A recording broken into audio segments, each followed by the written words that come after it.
Amém. Abra sua Bíblia em Mateus, Evangelho de Mateus, capítulo 18. Vamos meditar um pouco na palavra de Deus sobre esse tema que é tão importante para a gente, falar de reunidos e do agir de Deus nas nossas vidas. Mateus, abra sua Bíblia, seu celular.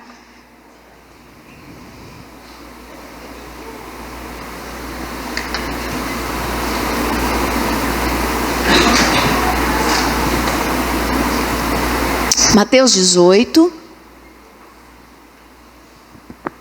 do versículo 15 até o versículo 20.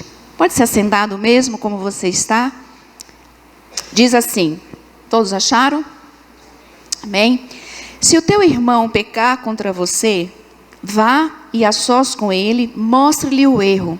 Se ele o ouvir, você ganhou o seu irmão. Mas se ele não o ouvir, leve consigo mais um ou dois outros, de modo que qualquer acusação seja confirmada pelo depoimento de 2 ou 3 testemunhas. Se ele se recusar a ouvi-los, conte à igreja. E se ele se recusar a ouvir também a igreja, trate-o como pagão ou publicano. 18, digo a verdade, tudo que vocês ligarem na terra, terá sido ligado no céu. E tudo que vocês desligarem na terra, terá sido desligado no céu. Também digo que, se 2 de vocês concordarem na terra em qualquer assunto sobre o qual pedirem, isso será feito a vocês por meu Pai que está nos céus. Pois onde se reunirem 2 ou 3 em meu nome, ali eu estou no meio deles. Amém? É sabido que, pelo menos os mais velhos de igreja, que esse último versículo, onde tiver 2 ou 3 reunidos, aí estou eu no meio deles, é citado muito para aquelas reuniões que tem pouca gente. E aí a gente vai fazer o grupo de oração, o culto, e aí vem aí uns 5, umas 10 pessoas, e aí o líder fala assim, irmãos, não fiquem tristes, porque a palavra de Deus fala que onde estiver 2 ou 3 reunidos, ali o Senhor estará. Não é que ele está totalmente fora de contexto, mas na verdade o contexto do texto não é este, né? O texto está falando de outra coisa. Se vocês lembrarem bem, no versículo 15, o assunto que Jesus começa falando não tem nada a ver com uma reunião de oração onde tem poucas pessoas. Jesus está falando aqui para a sua igreja, na verdade, da disciplina. Tanto que ele começa no versículo 15, se seu irmão pecar contra você. Então, ele dá aí alguns direcionamentos de como nós devemos tratar a questão de erros, de pecados, de desobediência dentro da comunidade. Então, o contexto desse texto é a disciplina na igreja. E quando nós falamos em disciplina, não estamos dizendo de briga, de bater, de expulsar, de gritar. A disciplina é nada mais, nada menos do que tirar do caminho aquilo que nos atrapalha a ser melhor. Tirar da nossa frente aqueles empecilhos que nos impedem de viver uma vida como Deus quer que a gente vive. Basta olhar para a disciplina da criança. Disciplinar a criança não é bater na criança, mas é mostrar para ela que aquilo que ela está fazendo não é legal, mas que ela pode fazer coisas que é legal. Então é este o contexto em que Jesus está mostrando nesse trechinho aí de Mateus 18. O outro detalhe é que quando se trata em disciplina dentro da comunidade, o próprio Deus, que é dono da igreja, a igreja não é minha, não é sua, a igreja é de Deus, ele dita as regras, ele dá os critérios de como essa disciplina, de como essa correção deve acontecer. Não é de qualquer jeito, nós não vamos corrigir as pessoas de qualquer jeito. Nós vivemos hoje numa sociedade em que quem ganha é quem grita melhor, ou quem grita mais alto, e essa não é a orientação bíblica. Tá? Então existem alguns critérios para que nós, como comunidade, possamos corrigir aquilo que não é o ideal de Deus para a nossa vida e para os nossos relacionamentos. E também, nós como igreja, nós precisamos viver uma comunhão e uma união espiritual.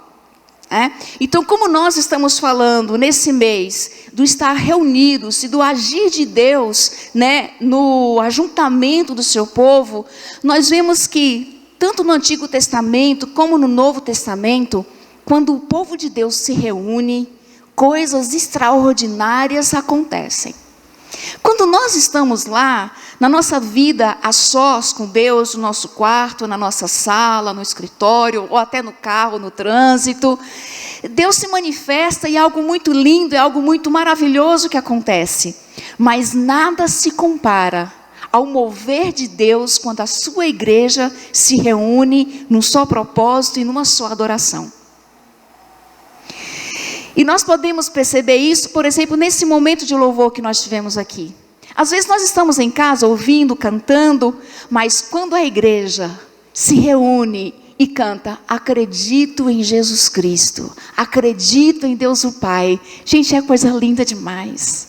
Como não querer estar num ajuntamento como esse? Deus se manifesta no meio do seu povo. Amém? Mas para nós experimentarmos esse agir de Deus na nossa vida, esse mover de Deus na nossa vida, e nós cremos que Ele tem mais e mais e mais para nós, como igreja, amém? Para nós experimentarmos mais de Deus, se nós queremos experimentar mais do agir de Deus, nós precisamos cuidar da nossa comunhão espiritual. É o que vai dizer esse texto aí nos primeiros versículos. Precisamos cuidar da nossa comunhão espiritual. A comunhão aqui é nos nossos relacionamentos. Como nós nos relacionamos uns com os outros. E para que nós possamos cuidar melhor dos nossos relacionamentos, o texto apresenta alguns passos. Tipo, passo 1, passo 2, passo 3. Aqueles tópicos básicos que a gente encontra nesse texto, ele já é muito claro. E o primeiro está aí no versículo 15. Se nós queremos experimentar mais do agir de Deus, precisamos cuidar da nossa comunhão. De que forma? Buscando resolver os problemas sem intervenção de outras pessoas. O versículo 15 diz o seguinte, podemos ler juntos? 1, 2, 3. Se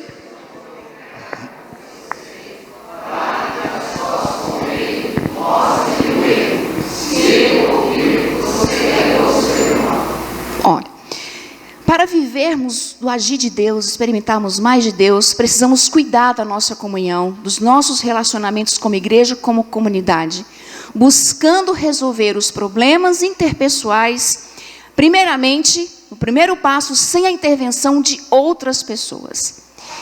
E esse texto ele é muito interessante porque ele traz algumas lições para nós, alguns direcionamentos de como nós devemos resolver as picuinhas que nós temos às vezes com o nosso irmão. Porque acontece, gente, acontece. Lidar com o ser humano é desafiante, lidar com o ser humano traz mal-estar. E isso não é de hoje. Se você for ler as obras do Freud de 200 anos atrás, ele vai falar do mal-estar na cultura.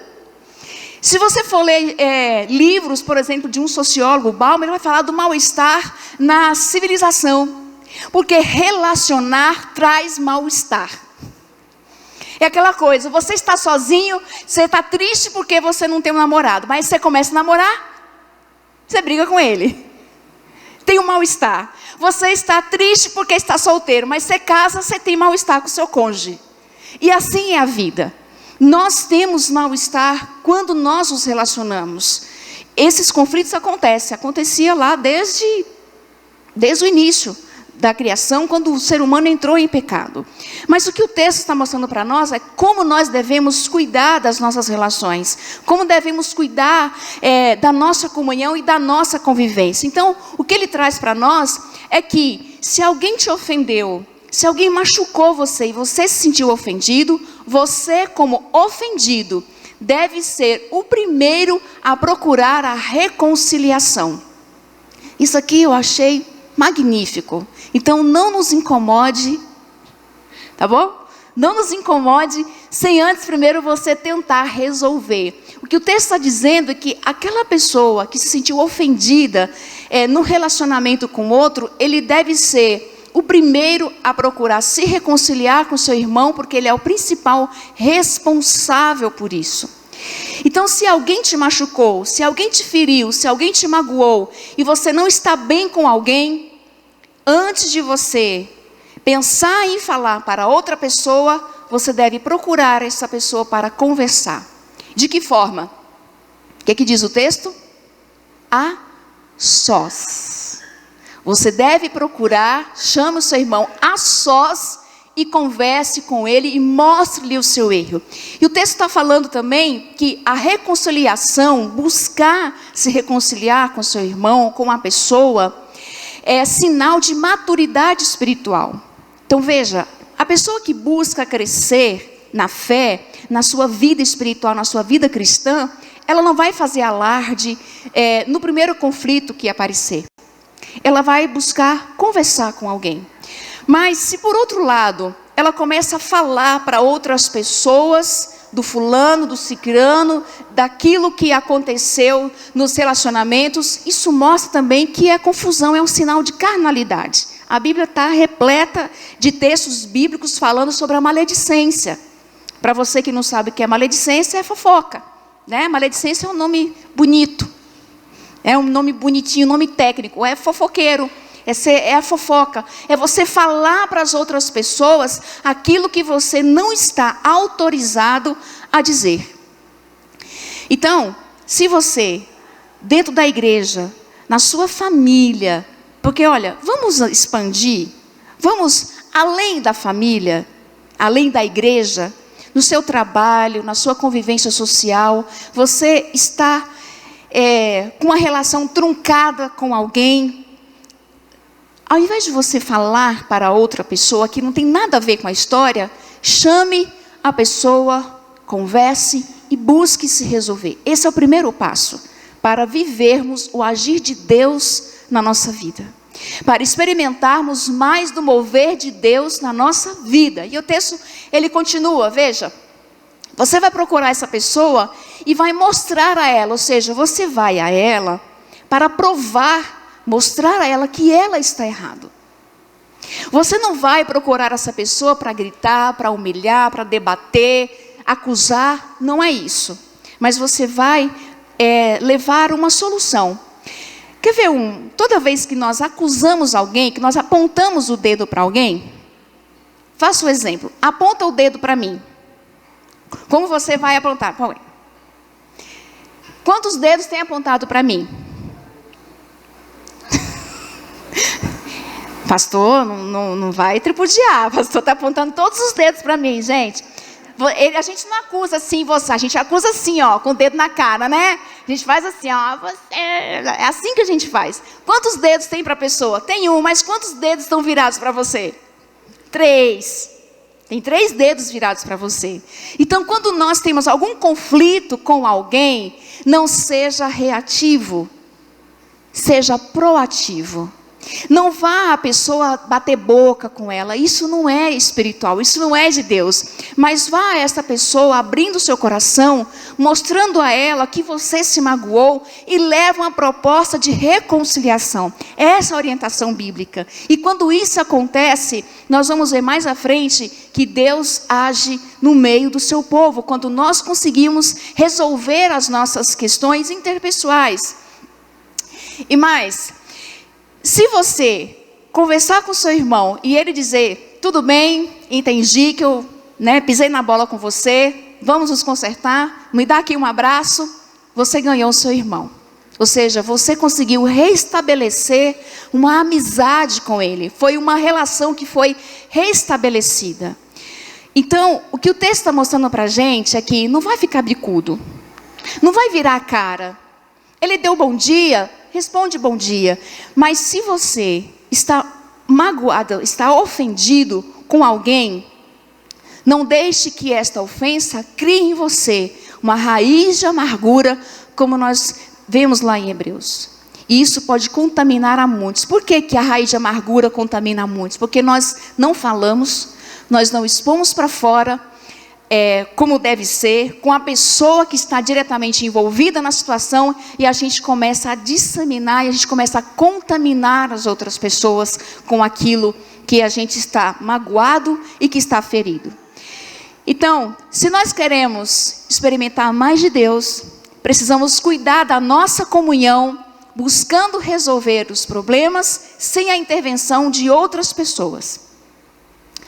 Aí, então você diz assim, podemos imaginar que hipoteticamente, eu tive um probleminha com a Karen, desentendemos, a Karen, fui conversar com ela, Karen, você falou isso, eu me machuquei, me senti ofendido, o que você fez não é legal, tentei conversar com a Karen, não deu certo. Esse é o primeiro passo.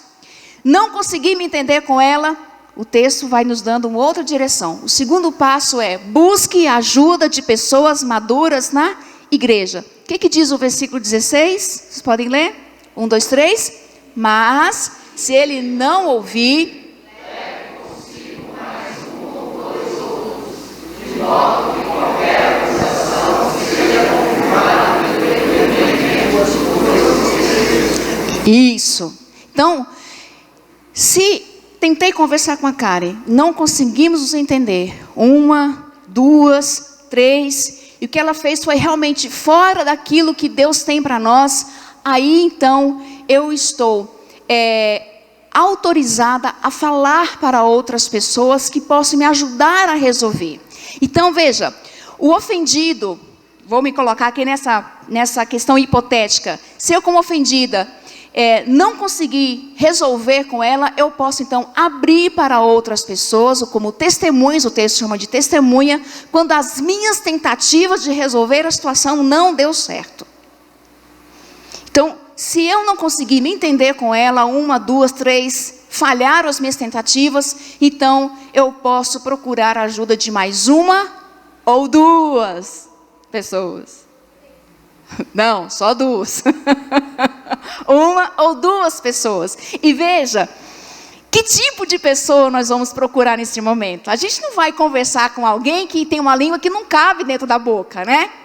Nós vamos conversar com alguém maduro, com alguém espiritualmente maduro. Pode ser um líder, pode ser uma pessoa mais velha na fé, pode ser uma pessoa de oração, uma pessoa de sua confiança. E veja, são pessoas da igreja.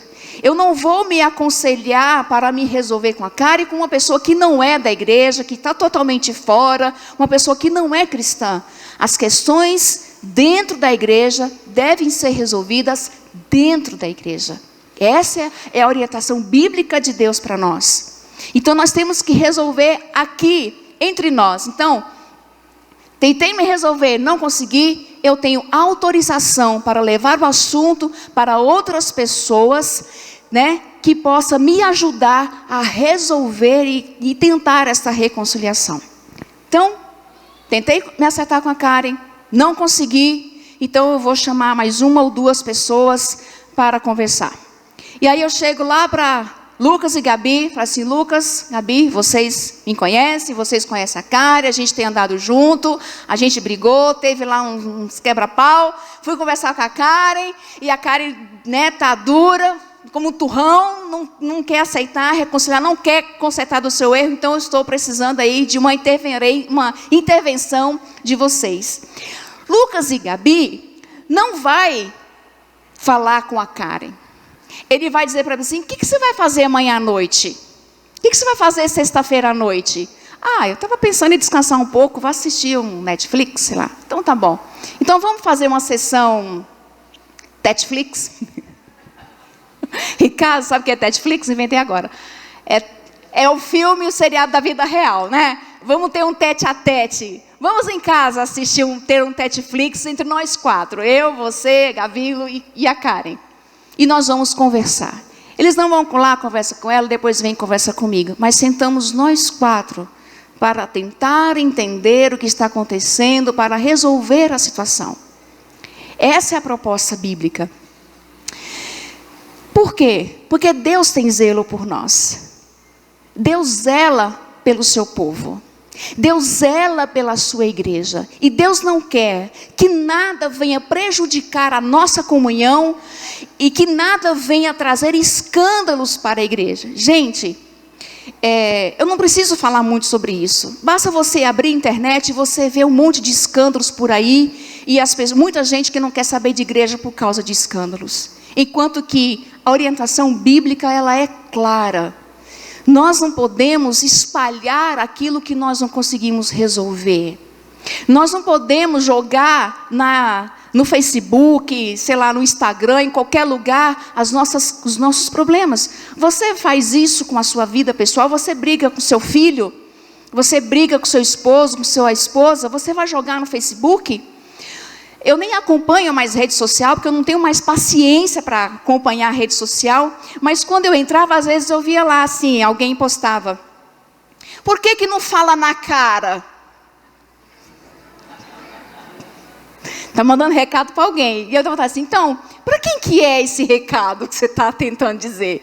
Por que não fala na cara? As pessoas jogam nas redes sociais as questões que elas não conseguem resolver. Isso não é bíblico. As pessoas que tentam jogar em redes sociais os problemas não resolvidos, pode ter certeza, essa pessoa tem sérios problemas psicológicos.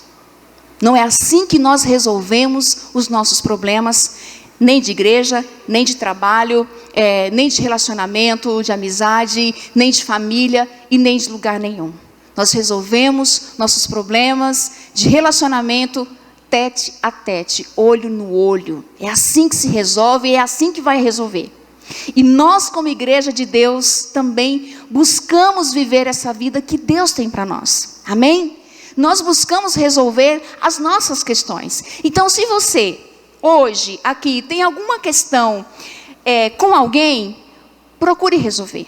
Antes de você procurar o líder do ministério, alguém de sua confiança, o pastor, procure resolver você com essa pessoa. Não conseguiu? Aí sim, chama Lucas e Gabi que eles vão ajudar você, tá bom? Tenho certeza, eles são um casal muito maduro de Deus, vão ajudar vocês a resolverem as questões. Veja, as testemunhas, elas vêm nesse momento para intermediar esta relação e ver como essas duas pessoas estão tentando se acertar. Dizem que uma história tem sempre 3 lados, né? O lado meu, o lado da Karen e o lado verdadeiro, né? Uma história tem sempre 2 lados. Então, quando você vai ouvir, por exemplo, casal, é muito engraçado, é muito interessante, porque o homem vem lá e fala uma coisa, a mulher vem falar uma coisa totalmente diferente, a mesma história, a mesma situação. Por quê, gente? Porque nós lidamos com as situações a partir das nossas percepções, a partir da percepção que nós temos. Então, nem sempre aquilo que a gente fala é a verdade de fato. Mas aí quando a Bíblia fala, chama 1 ou 2 pessoas, é para ver se realmente nós tentamos nos consertar e para ver se realmente confirmar se ela de fato está errada ou se eu de fato estou errada e olhar e ver aonde é que deve ser acertado, o perdão que deve ser liberado, enfim. E aí a testemunha vem nesse sentido.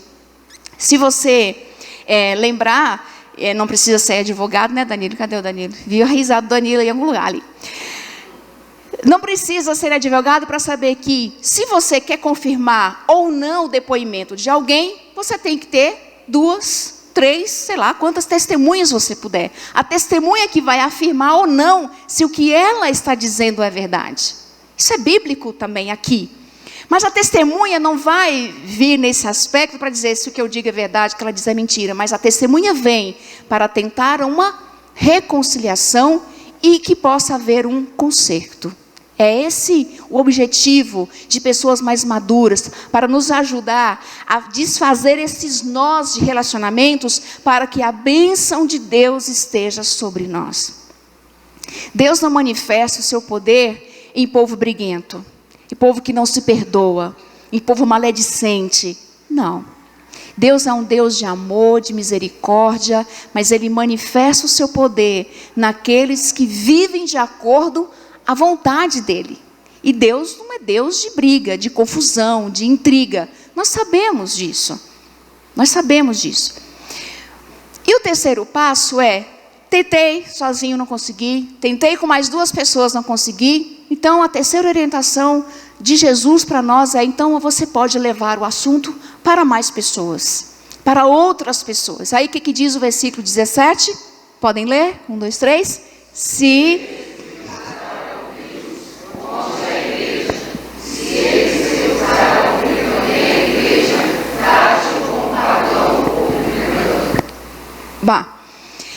então, a igreja, ela nesse momento tem uma intervenção também, não necessariamente a igreja das 200 pessoas, que imagina a confusão que não vai dar também para resolver um probleminha entre eu e a Karen, e 200 pessoas vai resolver um problema, vai dar uma confusão muito maior. Mas você chama ali mais alguns líderes, mais algumas pessoas que possam nos ajudar, encaminhar, averiguar essa situação. Que a igreja, então, ela passa a assumir o controle dessa situação. Então, não ouvir a igreja, a pessoa, as testemunhas, isso vai mostrando que a pessoa está entrando num grau de desobediência. Ela está com o coração sendo endurecido. Se as testemunhas, a igreja vê realmente que ela está errada, que ela está pecando naquela atitude, naquele jeito de agir, ela entra na desobediência, que é apenas não demonstrar o arrependimento. Então ela está sendo endurecida e ela está saindo do ideal de Deus para a vida em comunidade. A vida em comunidade é uma vida de obediência à palavra, é uma vida de submissão uns aos outros, é uma vida de arrependimento, é uma vida de quebrantamento, é uma vida às vezes de você engolir sapos e cobras mesmo, depois você vomita eles, bota eles para fora. Isso muitas vezes acontece, mas para vivermos em comunidade, temos que nos submeter uns aos outros. E a igreja entra nesse sentido de nos ajudar e de ver, fulano, nesse sentido, não está vivendo de acordo com a palavra de Deus, e nós precisamos corrigir isso, nós precisamos mostrar-lhe a verdade.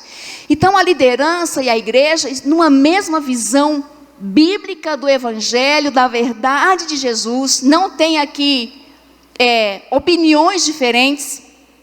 Você sabe o que significa visão mais visão? Que o resultado disso? Visão mais visão é igual a divisão.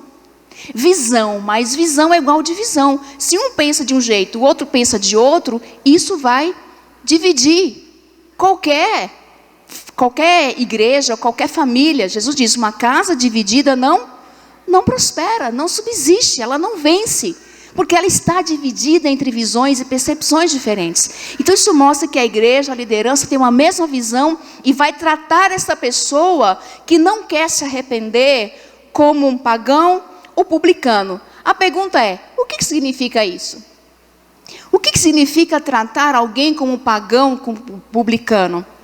Era um termo utilizado ali mais no Novo Testamento, a gente vai ver essa expressão algumas vezes, mas o pagão era uma pessoa que não adorava a Deus, o Senhor. O publicano, uma pessoa que não era judia, não fazia parte da raça dos judeus. Então, os judeus, de modo geral, desprezavam muito essas pessoas. Mas quando Jesus diz que nós vamos tratá-las como pagão ou como publicano, Ele está dizendo: essa pessoa precisa ser amada, essa pessoa precisa ser respeitada, essa pessoa precisamos reapresentar o evangelho para ela. Então você imagine que essa pessoa não quer se arrepender, mas ela já estava matriculada na sistemática 2, e aí ela não quer se arrepender. A gente fala assim: Jonas, precisa voltar para o módulo 1. Vai lá fazer o Vida Cristã, para ela aprender o que é viver em comunidade, o que é fazer parte de uma igreja, o que é fazer o batismo, o que é perdão. É mais ou menos isso. Então a pessoa que não quer se arrepender, precisamos reapresentar o evangelho de Jesus para ela. Mais ou menos isso. Ou seja, começa de novo, volta lá do primeiro degrau. É mais ou menos isso. É mais ou menos isso. Mas às vezes a pessoa não quer, enfim, isso não acontece aqui, gente? Graças a Deus, né? Isso não acontece, a gente consegue se entender, a gente tem os arranca-rabo, mas a gente cola o rabo de novo. A gente conserta os nossos problemas, a gente tenta resolver da melhor forma possível, mas esta é a orientação bíblica, e eu tenho certeza que nós, caminhando nessa direção divina, o Senhor Jesus vai derramar muito mais sobre as nossas vidas, porque nós estamos unidos, resolvendo nossas questões, resolvendo nossas dificuldades. Amém? Porque ninguém é perfeito. Ninguém é perfeito. Mas todos nós aqui temos um propósito: seguir Jesus. Amém? E para seguir Jesus tem que ser junto. De que forma? É onde o texto continua, ali nos versículos 17. Então, se nós queremos experimentar mais de Deus, vamos cuidar da nossa comunhão.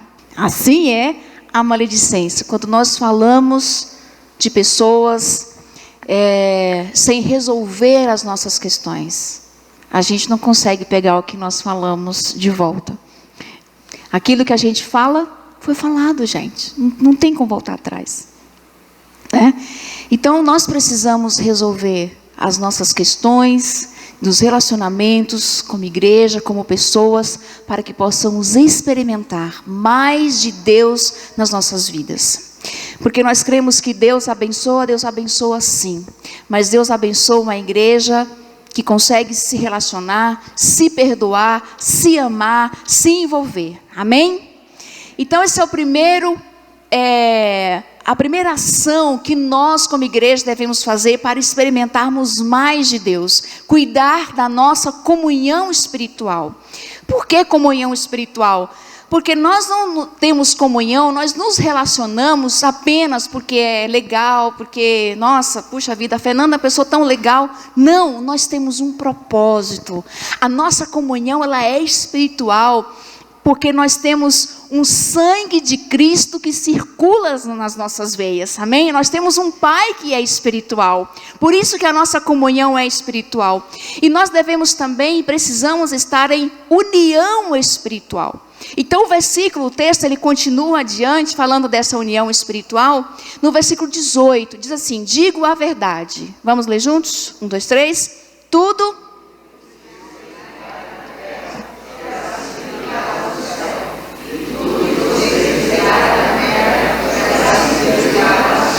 Precisamos estar em unidade espiritual.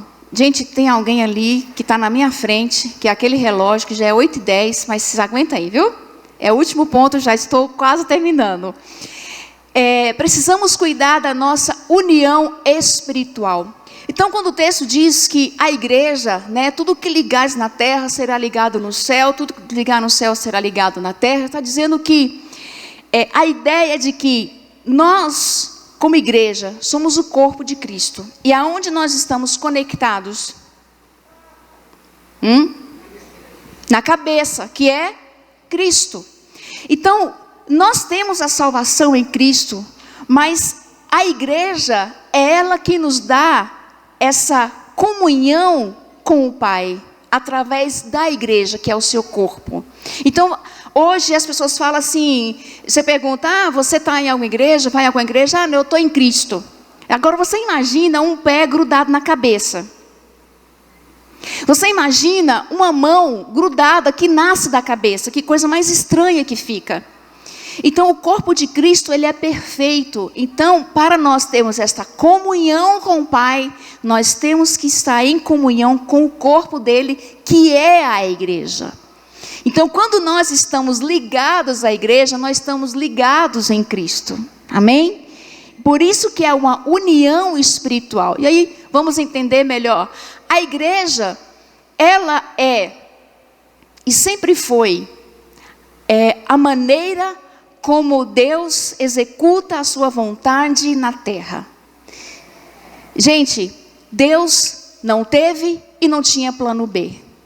O plano de Deus para que o reino dele se estabelecesse na terra é eu e você, a igreja. Então, quando ele diz, tudo que vocês ligarem na terra será ligado no céu, que vocês desligarem, é quando nós, como igreja, nós estamos vivendo a vontade de Deus. Olha, nós já vivemos um pedacinho do céu aqui. Porque quando nós recebemos Jesus no nosso coração, quando nós fazemos parte de uma igreja, nós temos uma prévia do céu aqui na terra. O que Jesus fala? Vocês estão no mundo, mas não são do mundo. Nós já estamos vivendo essa vontade de Deus. Então, a vontade de Deus sendo estabelecida na terra através da sua igreja, através do seu povo. Essa é a vontade de Deus. Então nós, como igreja, eu e você, sempre foi e sempre será, até a volta de Cristo, o modo como Deus vai agir no mundo.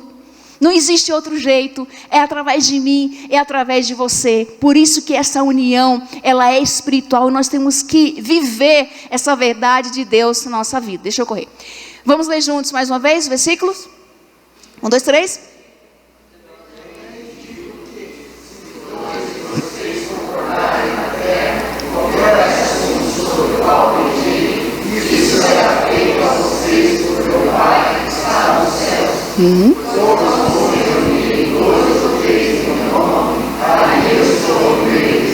Amém. Então, o que esse texto está aplicando para nós dessa unidade espiritual? Que quando nós estamos conectados numa mesma visão, num mesmo objetivo, no mesmo propósito, aí sim há essa manifestação de Deus no nosso meio, essa manifestação do Espírito Santo no nosso meio. Veja lá, não é apenas uma reunião, mas é uma união. Então, quando nós nos reunimos e estamos unidos também no mesmo propósito, na mesma visão, este é o requisito para a manifestação de Deus no nosso meio. Eu quero trazer para vocês, por exemplo, alguns textos, mas eu quero focar nesse texto aqui de Atos. Olha, da multidão, de todos que estavam ali reunidos, um era o coração e uma era a mente. Quando nós olhamos para a igreja de Atos, o poder de Deus, a manifestação de Deus no meio daquele povo, gente, não era só porque era o início da igreja, mas era porque eles estavam tão conectados no mesmo propósito, tão conectados no mesmo objetivo, que Deus olhou e disse assim: não tem como eu não agir no meio desse povo, porque eles me querem demais. E aí, se vocês notarem, nós temos percebido como as quintas-feiras têm sido bênção nas nossas vidas, na vida da igreja. Por quê? Porque as pessoas que vêm aqui na quinta-feira vêm com um propósito. Que é o propósito meu, que é o seu, que é o do outro, que é o do outro, que é do outro. De buscar a cura, de buscar a renovação, de buscar o avivamento, de buscar mais de Deus. Então, quando nossos corações se unem, Deus se manifesta no nosso meio. Quando os nossos corações, os nossos propósitos se unem, Deus age no nosso meio. Porque não é apenas eu orando, não é apenas a Karen orando, mas é eu, você, no mesmo objetivo. E a nossa oração, ela sobe no céu e o céu desce no nosso meio, porque nós temos essa união espiritual, esse mesmo propósito, e o agir de Deus se manifesta no nosso meio. Então, Jesus fala em João 15:7, se permanecerem em mim, as minhas palavras permanecerem em vocês, vocês vão me pedir o que quiser e será feito. Por quê? Porque nós como igreja estamos conectados diretamente com Deus. E nós como igreja sabemos qual é a vontade dEle para as nossas vidas. Então nós como igreja não vamos pedir nada que seja contra a vontade de Deus. Por isso que nós estamos conectados nele. E quando nós pedimos, quando nós oramos, Ele vai agir. Amém? Por isso que eu creio que nós como igreja estamos orando para o novo de Deus na nossa vida. E eu sei que Ele vai agir, Ele já está agindo no nosso meio. Amém? Deus já está agindo no ajuntamento da Filadélfia. Que nós estamos unindo os nossos corações. Nós estamos unindo os nossos propósitos. Não é apenas vir numa reunião, isso não é novidade para vocês. A gente tem falado isso, não é apenas uma reunião, mas é a unidade espiritual. É quando você entra aqui, senta, que o primeiro acorde, ou a primeira fala que começa aqui, nós já estamos dizendo: Senhor, vem no meio do teu povo, vem com o teu Espírito Santo, desce, Senhor, nas nossas vidas, traz cura, traz libertação, em nome de Jesus. E eu tenho certeza que se nós continuarmos cuidando da nossa comunhão, cuidando da nossa união espiritual, ninguém vai nos segurar. Deus vai fazer coisas extraordinárias como Ele já tem feito. Vai haver cura, vai haver libertação, vai haver restauração, casamentos sendo restaurados, vidas sendo libertas da escravidão, do pecado, né, de vícios, pessoas sendo curadas de doenças, de enfermidades, porque a igreja, gente, quando ela começa a se render à vontade do Pai, o Pai se rende à vontade da igreja. O Pai manifesta a sua vontade no meio da igreja. Eu não tenho dúvida disso. Amém? E que nós possamos continuar nesse propósito de entregar a nossa vida e que Deus continue se manifestando. E quando Ele diz, quando estiverem 2 ou 3 reunidos, eu estarei no meio deles. Veja, não é quantidade. Não é quantidade que define se Deus age mais ou menos, mas é a nossa busca também pessoal e em comunidade, a nossa experiência também pessoal. Onde estiver pessoas envolvidas na esfera do reino de Deus, pode ser uma, pode ser duas, pode ser no trânsito, pode ser aqui, pode ser em casa, mas se nessa conversa há uma esfera do reino de Deus, ali há uma Shekinah de Deus. Shekinah significa a presença de Deus. É instalar, é alojar. Esse é o significado da palavra. Quando nós estamos envolvidos nesse reino, nessa busca por Deus, a presença dele aloja no nosso meio. A presença dele instala no nosso meio. Amém? Então eu convido vocês a se colocar em pé nessa noite. Eu sei que você, assim como eu, queremos experimentar mais. Se você tem questões para resolver com alguém, procure, fale com amor, com respeito, com dignidade. E se você está tudo bem, você não tem pendências com ninguém, amém, glória a Deus. Mas talvez você tenha uma pendência aí com a igreja ou com o próprio Deus, você não tem se dedicado, você não tem se empenhado como você poderia. E eu convido você, junte-se a nós. Junte-se a nós. Amém? Quero convidar o grupo aqui. Nós vamos cantar um trecho de uma música ainda. Não tenha pressa. Eu sei que talvez você tenha suas questões para resolver. Mas, gente, nós estamos aqui na presença do Pai. Você vai trabalhar só amanhã. É apenas 8h20 ainda. Está cedo. Amém? Está cedo. Não tenhamos pressa de sair da presença do nosso Pai, de estar aqui com os nossos irmãos e aproveitar essa oportunidade. Lembra do que a Bruna disse? Eles se reúnem na rua, na calçada, e nós temos um templo como este, ar-condicionado, cadeira, projeção, uma banda maravilhosa com instrumentos. Nós temos tantos privilégios e nós não podemos perder esse privilégio de adorar o nosso Deus. Feche os seus olhos onde você está. Pai querido, nós nos colocamos na Tua presença, Senhor. Nós estamos na Tua presença, Pai. Se tudo que foi falado aqui, o Senhor conhece o coração de cada pessoa. Se existem, Senhor, mágoas nos corações, vai tratando, Espírito Santo. Vai tratando, vai quebrando em nome de Jesus. Deus, que nada impeça ninguém aqui nessa noite de experimentar mais do Teu agir, do Teu poder.